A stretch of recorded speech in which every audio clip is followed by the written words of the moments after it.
My brother invited us over and assured us that we wouldn't need to worry about rent or utilities. My name is Christina. I work in the finance sector.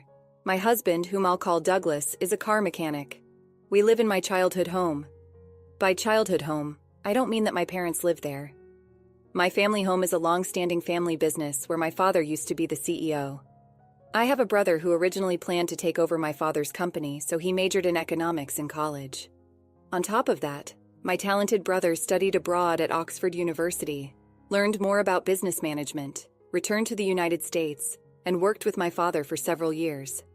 Eventually, my parents wanted to enjoy their retirement and moved to a place like Aspen, Colorado, seeming to enjoy their relaxed life surrounded by nature.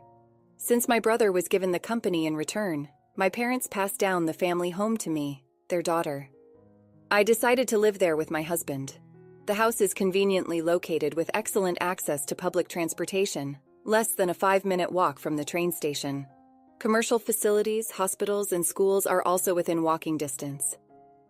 Considering the future when our children leave the nest, we will be able to live comfortably. In that sense, I am grateful that my parents gave me this house. We were planning on expanding our family and living happily, but we never thought that our life would come to a sudden end because of such an incident. After moving into this house, my mother-in-law started to visit frequently. Knowing that my parents run a business, my mother-in-law often asks about money. Since we got married, she has been curious. "Hey, Christina, how many assets do your parents have? When your parents pass away, how much will you inherit?" she often asks. She frequently talks about these things, and I can't help but think she is rather distasteful. I don't want to be too blunt, so I reply, I wonder how much. I've never really thought about it, so I don't know. I've already received the house, so I might not get any money." Although I laugh and respond lightly, she says, "That can't be true, can it? Your parents are over 60. You never know what might happen. They must have discussed their assets with you." She seemed so interested in the asset discussion that I became convinced she was counting on my parents' wealth. I already knew how much I would receive, but I decided to keep silent, thinking it would be better not to tell my mother-in-law or my husband, who is close to her. However, an unthinkable incident occurred after this. Suddenly, without any notice, my mother-in-law and my brother-in-law's family moved into our house.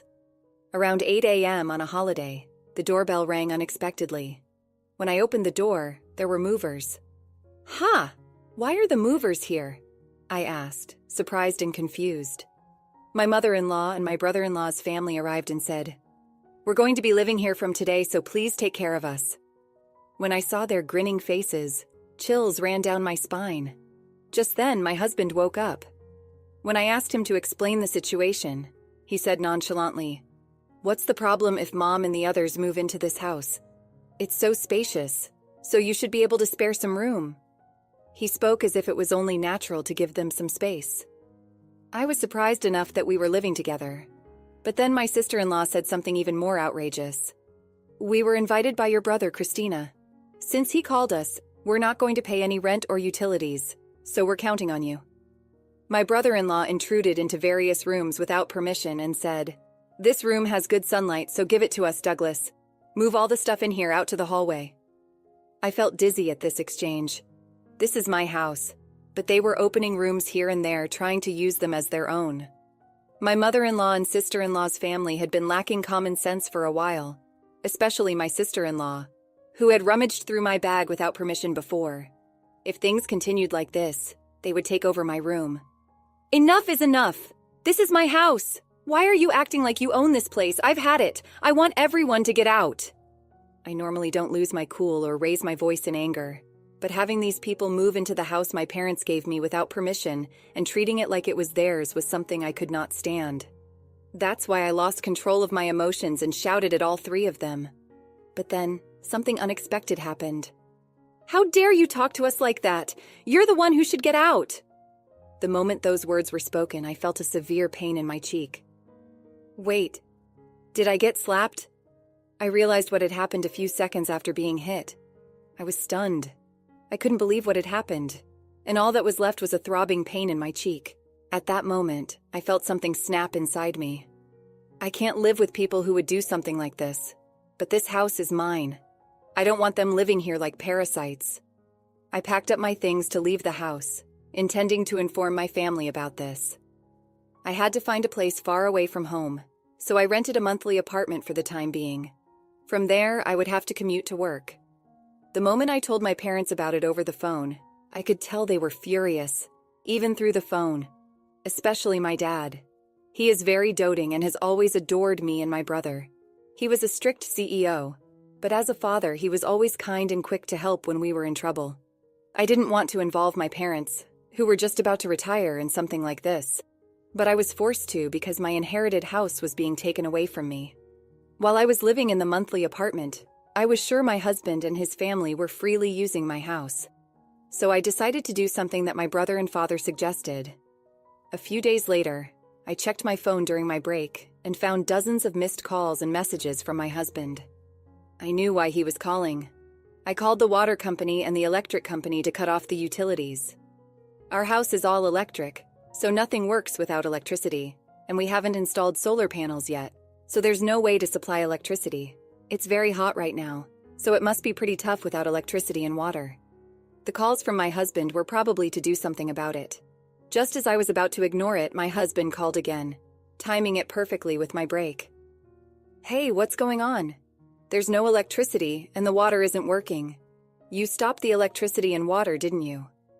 I could imagine the panicked state my husband was in from his voice over the phone. The house is mine, so now that I'm gone, there's no way I can leave the electricity and water on, right? That's why I had it cut off. If I left the utilities on, I would have to pay the bills even though I'm not living there. I can't accept that, so naturally I had it cut off. At this, my husband was furious and demanded that I renew the contract immediately. Just because he says to renew it doesn't mean I'm going to say, "Okay, I understand." If they want to renew it, they should do it with their own money. But whenever it comes to this, they always say things like, "It's your house, so you should pay." So their words and actions don't match.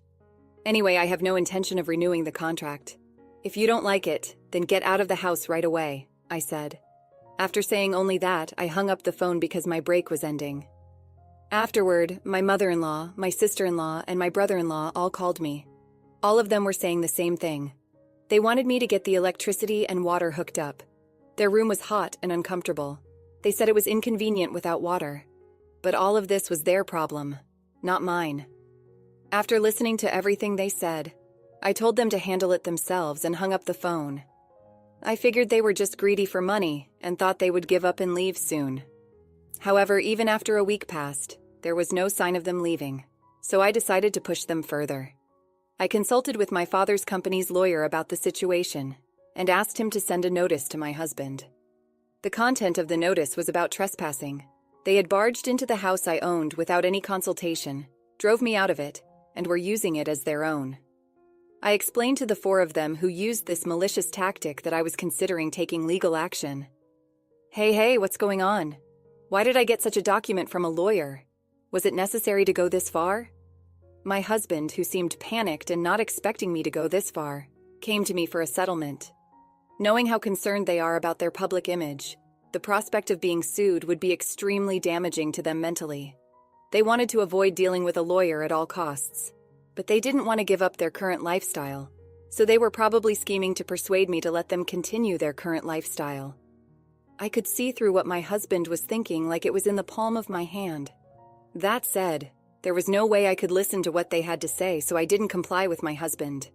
At this, my husband finally exploded in anger, forgetting that he was at work, and yelled at me loudly, "Cut it out! Are you getting carried away? Just because we're a little underhanded doesn't mean you can act so high and mighty. Go back to how things were right now and drop the lawyer." Even though he yelled in anger, it didn't affect me at all. On the contrary, I was annoyed by his phone call, thinking, "Who do you think you are, taking over someone else's house? No matter what you say or shout at me, my feelings won't change. If you continue to squat there, I will take legal action. You better think hard before you act." Over the phone, my husband was still shrieking, but I ignored him and hung up.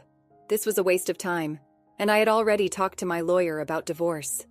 When I got home, I received calls from my mother-in-law and sister-in-law, but I knew they were just going to talk about settling the matter. I didn't want to waste any more time, so I blocked their numbers to prevent further calls. After that, my prideful husband's family couldn't bear the idea of being sued, so they packed their bags and vacated the house. Then, the lawyer intervened, and the divorce negotiations proceeded smoothly. I also had a house cleaning service come in, and finally I was able to return to my sparkling clean house. Living apart from my husband's family in a monthly rental was comfortable, but of course, living in my own home was the best. The house is pretty worn down in some places, so I need to consider renovating it soon. I consulted with my father, and he introduced me to a good contractor, so I started consulting about the renovation. Living alone is comfortable. I'm not bound by anyone. I can lie around on the sofa without getting scolded. I can eat whatever I want without anyone saying anything. While I was enjoying my current life, I received a call from my ex-husband for the first time in 3 months. At first, I didn't answer the phone because I didn't recognize the number. But when the call kept coming from the same number, I thought it might be from a contractor. So I reluctantly answered the phone. However, as soon as I recognized the voice, my mood was completely ruined. It was my ex-husband whom I had divorced 3 months ago. I had already divorced him with the intervention of a lawyer. We even made a promise never to approach each other again. So what on earth does he want now? I thought. Changing his phone number just to call me is strange, no matter how you look at it. We promised through our lawyer not to see or contact each other again. There's nothing left for us to talk about, so please don't contact me anymore. Right as I was about to hang up the phone, he said, "Hold on a minute, please. I just need you to listen just for a little while. I'm begging you." With that, he started yapping without any permission from me. My ex-husband's company is facing a serious financial crisis, and it's decided that his salary will be reduced. My mother-in-law's health is not good, and she is unable to work. My sister-in-law and her husband can't contribute to the living expenses since he isn't working a steady job. My sister-in-law is working multiple part-time jobs, but most of her paycheck is being used to pay off the debt that my brother-in-law made. The situation was desperate, as my ex-husband was trying hard to make ends meet, but with his salary getting cut, it would become increasingly difficult to survive. Well, hearing all that, I couldn't think of anything but, okay, is that so? Because they intruded into my house without my permission, did whatever they pleased, and then tried to kick me out. It's simply unbelievable. I feel nothing for the people who did such a thing, and I have no sympathy for them. Even if you tell me these things, it doesn't solve anything. It's your family. You should deal with it yourself. There's nothing I can do about it. At my words, my ex-husband started to panic even more. Don't say things like that. We're in serious trouble. We won't even be able to pay the rent for the apartment, and we'll be struggling for food tomorrow. Hey, we used to be a family, right? Please help us, he pleaded in a voice close to crying. But I was not convinced. When I was in trouble, he did nothing to help and looked down on me, along with my mother-in-law. Just like my mother-in-law, my sister-in-law and my brother-in-law have also always looked down on me. They insulted me for my plain appearance or my old-fashioned way of thinking. They told me not to come around because they said I was so stiff and outdated, that it was rubbing off on them, and they didn't care how hurt I was. As for my mother-in-law, she not only made things worse, but also pushed me to have a baby as soon as possible, forced strange herbal medicines on me, made unnecessary doctor's appointments, and told all the neighbors that I was a barren wife. Looking back, there wasn't a single good thing about my marriage. My ex-husband, who used to be so kind before we got married, started to become my mother-in-law's puppet after the wedding. The first day my mother-in-law stormed into our house, I was out because I had an appointment. My mother-in-law was upset by this and cried to my husband, "I wanted to see Christina, but she wasn't there. I want to be friends with Christina. I'm sad." After hearing his mother cry, my ex-husband yelled at me without listening to my side of the story. She said that she wanted to get along, but all she ever did when we met was badmouth me. My son seems to have lost weight recently. Is it because your cooking is so bad that he can't eat properly? She said things like this loudly, whether we were at home or outside, so there was no way we could get along. My sister-in-law and brother-in-law also joined in, laughing at me. I can't help people who act like this anymore. No matter what you say, my feelings won't change. I can't help you guys, so I'm going to hang up now, and don't ever contact me again. With that, I finally hung up the phone and blocked the new number. Knowing my ex-husband, he might change his number and try to contact me again. So I decided to change my phone number at the store over the weekend. But before that, those four took action. They broke the promise of the lawyer and suddenly came to my house at 11 p.m. "Open up! Let us in and take care of us! We're family, you should help us!" They were banging on the door, yelling without considering the time. "Hey! What's the matter at this hour? Please go back home as it's causing a nuisance to the neighbors." When I went to open the door, they seemed ready to barge in, so I figured I'd try talking through the intercom. But the four of them didn't care. They started banging on the door and raising a ruckus. I couldn't believe I was dealing with people this out of control. I was left holding my head in my hands. I was considering calling the cops when I heard sirens from outside. It looked like a neighbor had taken the initiative. As soon as they heard the police sirens, the surprised group thought I had called the police and tried to run away. But by then, a crowd had gathered, and escape was not an option. So the four of them were escorted to the police station by the responding officers. I was questioned about the incident, and I explained everything that had happened. After that, word about what my ex-husband and his pals had done spread quickly in the neighborhood. It turned out that among the crowd that had gathered was a co-worker of my ex-husband's. So by the next day, the whole office knew what had happened. He was already having a hard time because of a pay cut. But after getting the police involved, the company wasn't going to let it slide. My ex-husband ended up getting fired and couldn't afford to pay his apartment rent anymore. Money issues caused a rift between him and his sister's family, so their group living situation ended. Now Douglas is living in public housing with his mother, working multiple part-time jobs to make ends meet. Even his mother has started working part-time a few days a week, desperate to earn money. Let's conclude the story. Christina's life took an unexpected turn when her in-laws moved into her house without permission, creating chaos and tension. Despite the upheaval, Christina stood her ground, asserting her rights and taking decisive action to reclaim her home. Her husband, Douglas, and his family tried to manipulate and control her, but Christina's determination and support from her own family helped her navigate through the difficult situation. Cutting off the utilities and consulting a lawyer proved to be effective strategies. The pressure from potential legal action forced Douglas's family to vacate the house. The divorce negotiations proceeded smoothly, allowing Christina to regain control of her life and her home. With her ex-husband and his family out of the picture, Christina focused on renovating her home and enjoying her newfound independence. She relished the freedom of living alone, making her own choices, and creating a space that was truly hers.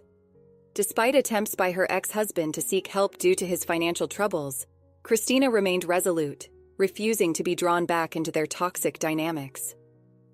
Ultimately, the story is one of resilience and self-empowerment. Christina emerged stronger from the ordeal, learning to prioritize her well-being and happiness. She rebuilt her life on her terms, free from the burdens and manipulation of those who had once tried to control her.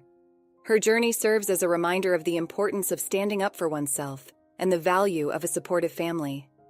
After experiencing the full journey of our story, we'd love to hear your thoughts. How did the story resonate with you? Don't forget to like, subscribe, and stay blessed. Thank you for watching and see you in the next story.